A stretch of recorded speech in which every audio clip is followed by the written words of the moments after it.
Pemasaran. Coba sebut kata itu, apa yang kepikiran? Pasti langsung iklan yang ganggu atau diskon gede-gedean kan? Tapi, gimana kalau saya bilang, pemasaran itu sebenarnya kekuatan dahsyat yang udah ngebentuk dunia kita selama ratusan tahun. Nah, kali ini kita bakal telusuri bareng-bareng perjalanannya dari iklan cetak pertama sampai ke zaman AI. Siap-siap, pandangan Anda soal pemasaran bakal berubah total. Oke, sebelum kita lanjut lebih dalam, coba deh jujur sama diri sendiri. Waktu dengar kata pemasaran, apa sih yang pertama kali muncul di benak Anda? Sesuatu yang positif? Atau ya gitu deh? Nah, kalau yang muncul di kepala itu gambar sales yang maksa atau iklan pop-up yang bikin sebal, tenang, Anda nggak sendirian kok.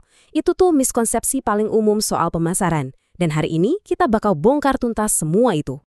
Padahal ya, inti pemasaran yang sebenarnya itu jauh lebih dalam dan elegan. Coba kita lihat definisi ini. Proses strategis untuk, nah ini dia, menjelajahi, menciptakan, dan menyampaikan nilai. Kata kuncinya itu satu, nilai. Jadi ini bukan soal gimana caranya jual produk, tapi soal gimana kita paham masalah orang lain, lalu menawarkan solusi yang benar-benar bernilai buat mereka. Oke, jadi kalau bukan cuma jualan, terus pemasaran itu ngapain aja dong? Yuk kita bedah pandangan modern soal pemasaran. Coba bayangin deh, pemasaran modern itu kayak sebuah jembatan. Di satu ujung ada perusahaan, di ujung lainnya ada pelanggan. Nah, pemasaran itu jembatannya. Jembatan ini dibangun pakai fondasi data yang kuat, itu sisi ilmiahnya, dan dirancang dengan arsitektur yang kreatif. Nah, itu sisi seninya. Dan yang keren, jembatan ini nggak cuma mikirin bisnis, tapi juga harus kokoh untuk menopang tanggung jawab ke masyarakat dan etika.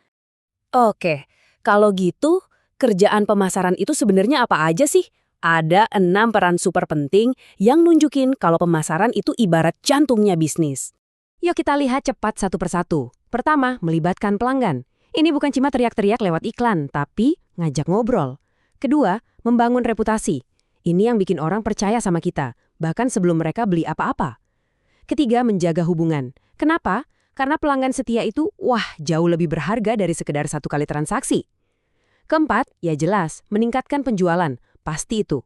Kelima, menjaga relevansi, biar kita nggak dilupain pas ada pemain baru yang lebih keren muncul.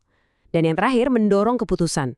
Pemasaran itu jadi mata dan telinga perusahaan buat tahu pasar maunya apa. Nah, ngomongin soal menjaga relevansi, ada contoh yang keren banget nih. Coba deh pikirin. Yamaha.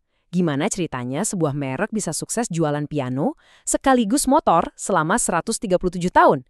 Aneh kan? Jawabannya, pemasaran yang jenius. Mereka berhasil bikin mereknya tetap relevan, nempel di kepala kita, nggak peduli zamannya udah ganti kayak apa. Oke, kita udah paham apa itu pemasaran dan perangnya. Tapi, gimana sih ceritanya kita bisa sampai ke titik ini? Semua ini kan nggak muncul tiba-tiba. Yuk, kita putar waktu sedikit dan lihat evolusi pemasaran yang, luar biasa banget. Semuanya dimulai ratusan tahun lalu, di era cetak. Waktu itu, tulisan di kertas itu rajanya. Terus, suara mulai berkuasa di era siaran lewat radio. Habis itu, boom! Gambar bergerak di TV mengubah segalanya. Gak lama kemudian, era digital awal datang, ngenalin kita sama yang namanya komputer. Sampai akhirnya kita ada di sini sekarang, di tengah ekosistem digital modern yang bikin semuanya terhubung. Nih, ada fakta seru buat Anda. Papan reklame gede yang sering kita lihat di jalan tol itu, ternyata idenya itu udah ada dari tahun 1867. Bayangin, jauh sebelum ada mobil, orang udah kepikiran masang iklan di pinggir jalan. Keren banget kan? Sekarang coba perhatikan tahun ini. Angka ini adalah momen yang mengubah segalanya dalam sejarah iklan. Yap, 1941. Tahun di mana iklan TV komersial pertama di dunia mengudara. Cuma 10 detik, iklan jam tangan Bulova. Kedengeran sepele ya, tapi 10 detik inilah yang membuka gerbang ke era dominasi televisi yang selamanya mengubah dunia periklanan. Jadi, apa sih beda utamanya? Gampangnya gini, pemasaran tradisional itu kayak orang teriak pakai toa di tengah pasar. Satu arah, pokoknya pesannya nyampe. Nah, pemasaran digital itu lebih kayak ngobrol. Dua arah, ada timbal baliknya.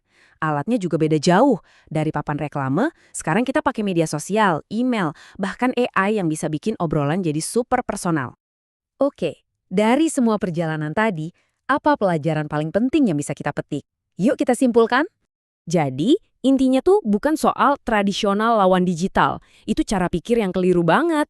Pemenangnya adalah mereka yang paling pintar beradaptasi. Mereka yang bisa ambil yang terbaik dari cara lama, terus digabungin sama teknologi canggih masa kini. Jadi resep suksesnya di zaman sekarang apa dong? Simple tapi nggak gampang. Jadilah kayak bunglon, selalu beradaptasi dengan tren baru. Manfaatkan teknologi seefektif mungkin, jangan malah takut.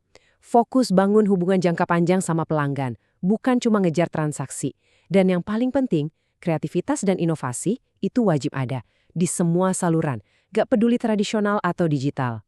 Nah, semua ini akhirnya membawa kita ke satu pertanyaan besar buat direnungkan. Dengan AI yang lagi pesat-pesatnya berkembang dan ngubah hampir semua hal, kira-kira bakal kayak gimana ya wajah pemasaran 10 tahun lagi dari sekarang? Nah, itulah tantangan sekaligus peluang raksasa kita berikutnya.